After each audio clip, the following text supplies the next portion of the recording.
Good morning and welcome to Zen Fits here in Blackstone, Virginia, the center of the world. Let me, in case you've never heard, in case you're just dropping in, let me say what a Zen Fit is. The title of this talk, by the way, what is the madness beyond madness? What is the madness beyond madness? Well, it's a Zen Fit. A Zen Fit is ambiguous. Zen Fit. A fit is either a madness. You know, when you have a fit, you just kind of like go mad. People say, "Oh, he's having a fit." In other words, it's a fit of madness. I can't take it anymore. Or does everything fit? So the ambiguity of Zen Fits is, when does a fit fit? When is madness sane? When is madness sanity? So let's look into this. What is the madness that is beyond madness? Well, the breakout cone of Zen, in other words, when you start to work with Zen cones, if you're into Renzai Zen, which is cone working, instead of Soto Zen, which is just sitting and waiting. If you just want to sit and wait until you're awakened, you're going to have a long wait. So there's an active element in here. The mind must be activated. And see, we're kind of like under the idea that, well, you can't do anything to be awakened, which is true, but then you should just sit and be patient. And finally, if you meditate long enough or do enough yoga, you'll finally awaken and your suffering will be over. You'll be somebody special. I'm awakened. So it's kind of like the illusion there. And this has been the Soto Zen, which has been the Zen that has come to North America. And the Renzai Zen has been on the back burner a little bit. So I really discovered Renzai Zen, or the active Zen, when I discovered Albert Lowe, who was a student or trainee at the Rochester Zen Center, which was run by Philip Kapleau and Usatani Roshi, the Zen master from Japan. So anyway, so my discovery of the active Zen has been through my work with Albert Lowe, who was the Zen teacher at the Montreal Zen Center for about 20-some years. And go to the website, Montreal Zen Center, where all of his books and his talks are. It'll be an awakening, I promise you. Anyway, so what we're working with here is the Zen cone, Joshu's Mu, which is cones are madness. Cones capture madness in a bottle. Madness is something that you can't figure out. No matter what you do, you're wrong. That's mad. That's catch-22. The island in Catch-22, in the book Catch-22 by Heller, was about an island that housed a bomber squadron in the Mediterranean, and it was pure madness. They made 2 movies of it. It was a mad island. The people were mad there, and all Usarian wanted to do was get off this island to get out of the madness. But he couldn't. No matter what he tried to do to get out of the island, brought him back into the island. Yes is no, no is yes. Catch-22.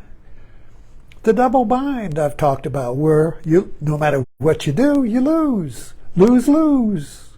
That's madness. Life is not lose. Life, we know in our heart, is win-win. But we're trapped in lose-lose, and that's madness. Now, the yes that is no and the no that is yes, the madness is that the madness is sanity, the sanity is madness. You think you're sane, you're mad. You think you're mad, you're sane. Wow, wow, wow, the wow, wow. We shop at the wow, wow. We get stuck at the wow, wow. The tape loop, the Ouroboros snake eating its own tail, the whirlpool, the double bind, wow, wow, wow, wow, wow. America's caught in a wow, wow. That's why it's driving us crazy. That's why there's people shooting people to get out. Anything to break out of the wow, wow. It's driving us mad. It's driving us mad. So we need to look at the wow-wow. What the hell is the wow-wow? What is this madness that is beyond madness? Now, madness, the very idea of madness defines sanity. In other words, these two go together. If you have sanity, then you know there's a sanity because it's not madness. But there is madness because it's not sanity. So these two, madness and sanity, are two poles of the same wow-wow.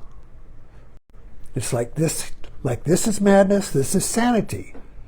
But there's one body. You see, if you looks like, oh, these are two different hands. I wonder whose hand this belongs to. And look, there's two. But if you start raising, you look, it's me. I'm the one that has two hands.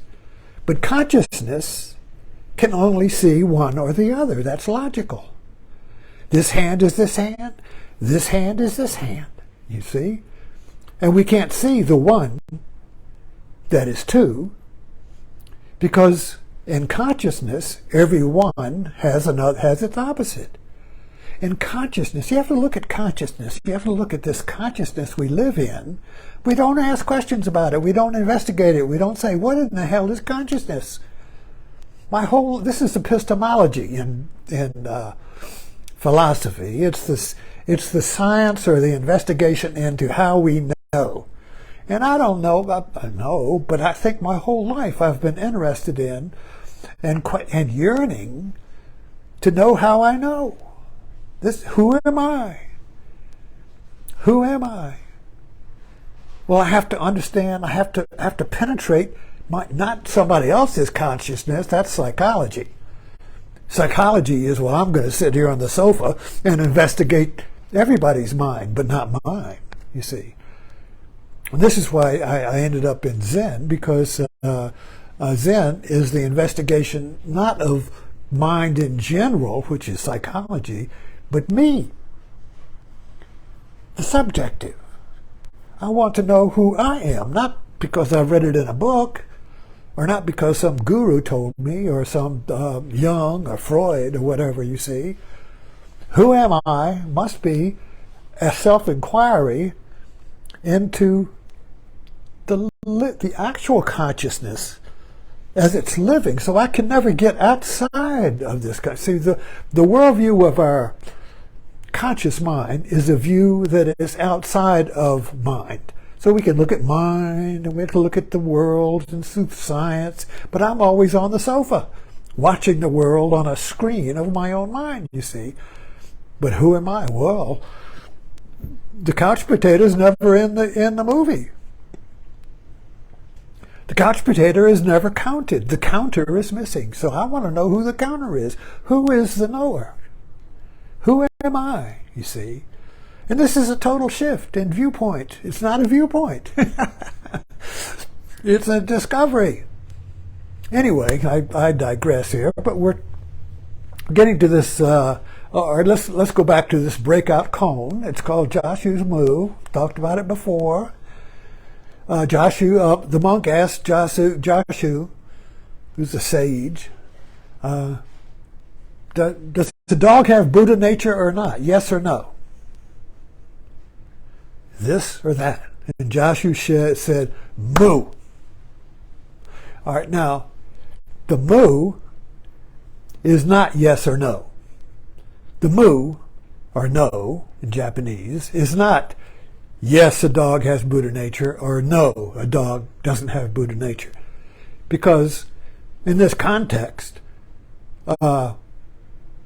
one of the axioms of Buddhism is that all beings have Buddha nature. So to ask if a dog has Buddha nature or not would be like, is the Pope Catholic? You see, it's an absurd question. So that's not the real question here. So Jiasu says moo, or no. So the question of the koan is, what is moo? Because it doesn't fit the yes or no of the monk's mind. The monk has a mind. The monk has a consciousness. The monk is wanting to know a logical answer. Is it this or that? Is it this hand or that hand? This is the conscious mind. This is the logic of the mind. And what Jiasu is saying is that this mind is mad. Consciousness is a madness. Consciousness is a fit that doesn't fit.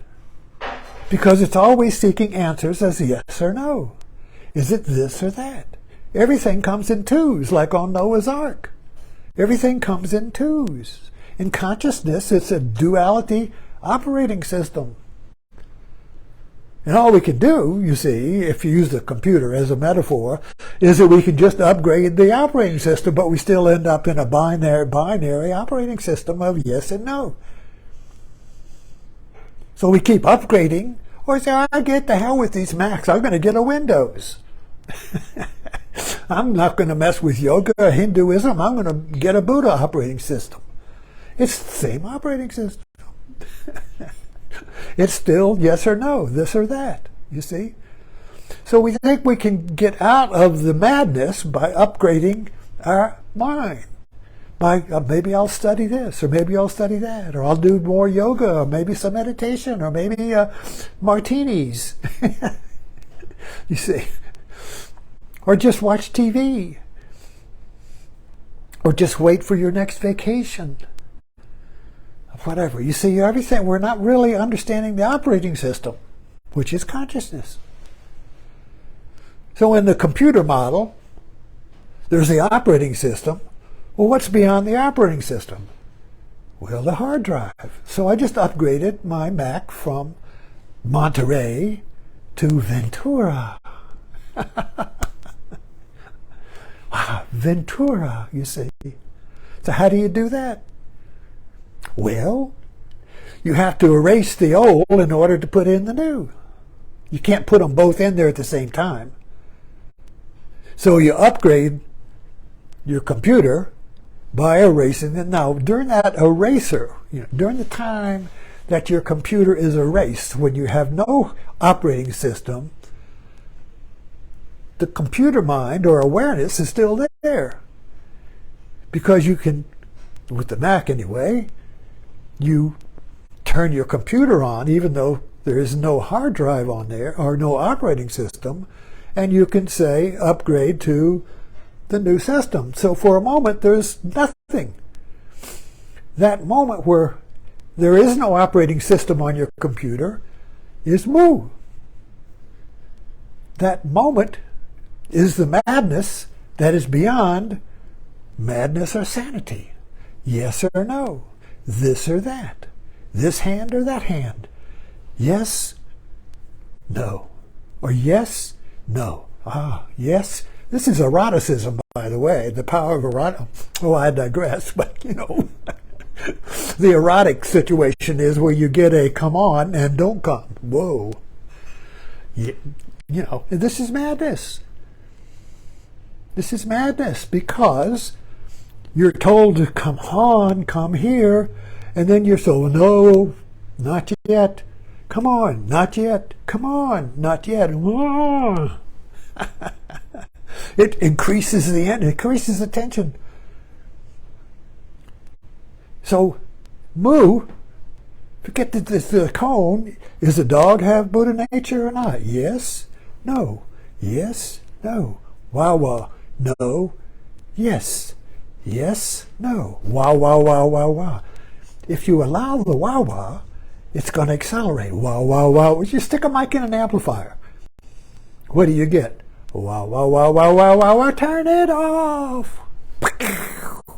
The amplifier blows up, or your mind, because it will accelerate to the point of saturation where the system can't hold it. So you either create a new system that never existed before, or you kill yourself or blow up. Those are the ways to get out of the wah-wah. Either you create a new system that includes the madness and the sanity, the yes and the no. It transcends it with a new whole. So looking at this thing right here, if you say yes or no, no, yes, wah, wah, wah, wah, wah, wah, come here, don't come here, wah, wah, wah. What is beyond this yes and no? But, well, me. But now just hang in here. So this body, this me here, is unknowable to the yes and no hands of consciousness. I am unknowable to the yes and the no of consciousness, you see. This hand just knows this hand just knows this hand, but they're locked in a wah-wah. You see, and that's madness. So this they have to be fighting, fight, until finally, pow, you see, in one gestalt, that it's me, that I am the two hands of the mind. But the hands can't know the mind, but I can know the hands. But I am not two. So who am I? I don't know. I am unknowable. Only the hands are knowable. But they come in twos. Noah's Ark, you see. So awakening is discovering suddenly, because of the frustration of the wah-wah, the two hands fighting each other, the frustration of consciousness, awareness explodes into I am. But I am cannot be thought, because only hands are thinking yes and no. The hands can't know the body, but the body can know the hands. Anyway, so what's the madness? Beyond madness and sanity? I just described it. Thanks for dropping in. Stop.